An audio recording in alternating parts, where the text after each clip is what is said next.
My name's Bruce. I volunteer in the office. I think I did tell you that. What we're going to do is I'm just going to take you around, show you where things are at, so you know where the important places are, like restrooms and showers and your beds. And tomorrow night or tonight, which, by the way, we need to sign up for the orientation. They'll go over a lot of. You just come back here and sign up? Yeah. There's a sheet up on Okay. the Okay. So, you can do it as a group. Just Okay. sign up the group. But they'll go over a lot of what happened during the flood, and a lot of what's been going on since then. Where you're standing as a middle school, or used to be, there was 7 to 10 feet of water, which means that it was pretty much to the ceiling. So we've just finished renovating the downstairs. In fact, it's not 100% done. We still got a couple of small rooms to do, but we just turned this into dorm space in December. So the upstairs was done first last summer, and they moved in here in August. It will go back to being a middle school someday, as soon as the parish needs it at some point. But the 15 schools they used to have, they're down to 6. That's all the kids they have. So the parochial schools, I was talking to a fireman the other day, they used to have 5 Catholic grade schools, and they have 1. So people That's just live because here. people just. Yeah, they haven't come back. The population is roughly back to 40% of what it was prior to the storm.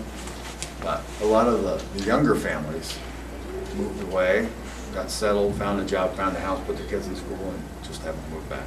So, this is the front of the building, even though it's on the backside from the road. Very confusing.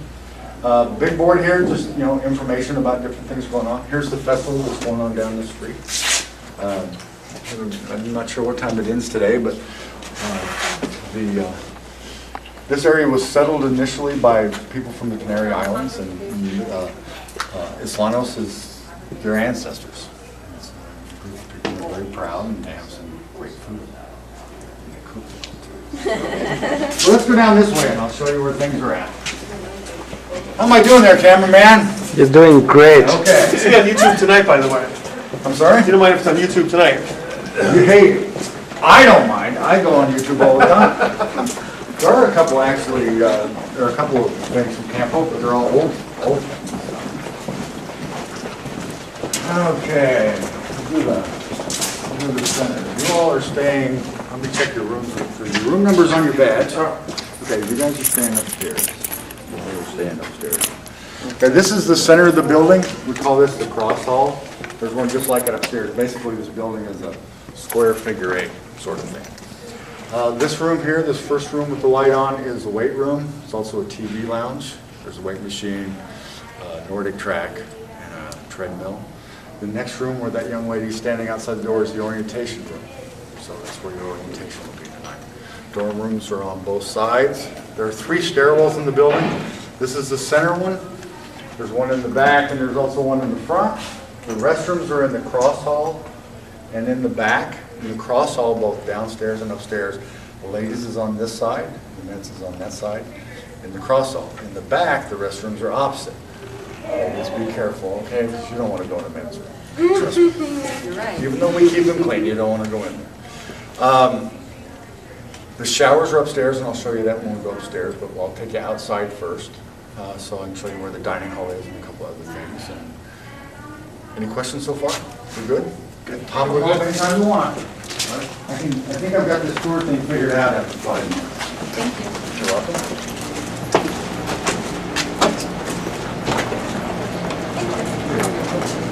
Stephanie, you want to handle one of those when we take the tour? It's pretty loaded down there. Next time you'll let you know. This is the Here's my bag. courtyard You and should be the outdoor carrying it. dining. In case you want a little sidewalk dining thing, you can do that out here. We'll go in the dining hall, which is this building here, and I'll point to you where things are at.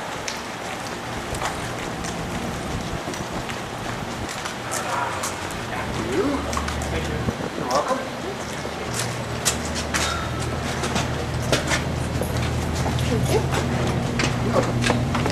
Please. Oh, this is big.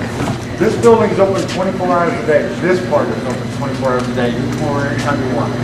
Pool table too. You can fix yourself a peanut butter and jelly sandwich. The kitchen is closed. It's off limits to anybody who's not working in the kitchen. We've got a pool table. We got a couple of vending machines. On the outside walls, you'll see signs, you know, bread, butter, peanut butter, that sort of thing, on both sides. That's where you can come and fix yourself a sandwich in the middle of the night, and that's also where you'll find your breakfast stuff, or I mean your lunch stuff, like breakfast stuff. Plus, where the salad bar's at, we'll have turkey and ham and cheese, that sort of stuff to make salad or to make your lunch. And they'll also have the sandwich bags and the bags to carry your lunch in. So everything's sitting here for you. Coffee, if we're all lucky, there's something in there 24 hours a day. If not, I'll make a pot. Where the inner sign is where you go into dinner and breakfast. Okay, that's where the hot meals are served. Dinner is served from, I always pause because dinner and breakfast are at different times, weirdly enough. Dinner is from 5:30 to 7. Breakfast is from 6 to 7:30 in the morning. And then, like I said, you fix your own lunch. Okay. On the weekends, we just set things out in the morning, and people can come over anytime during the day, you know, fix themselves breakfast or lunch or whatever it happens to be. It's not really, it's staffed by volunteers on the weekends that don't normally work in the kitchen. We'll set things up. Okay. This is the coolest part of this entire camp. And until 3 weeks ago, we didn't have those air conditioning units, so this used to be one of the warmer parts of the entire camp. We got it down to ice on it, which isn't all bad when it's 85 degrees outside. It had been cold front temperature yesterday. So it's not too bad.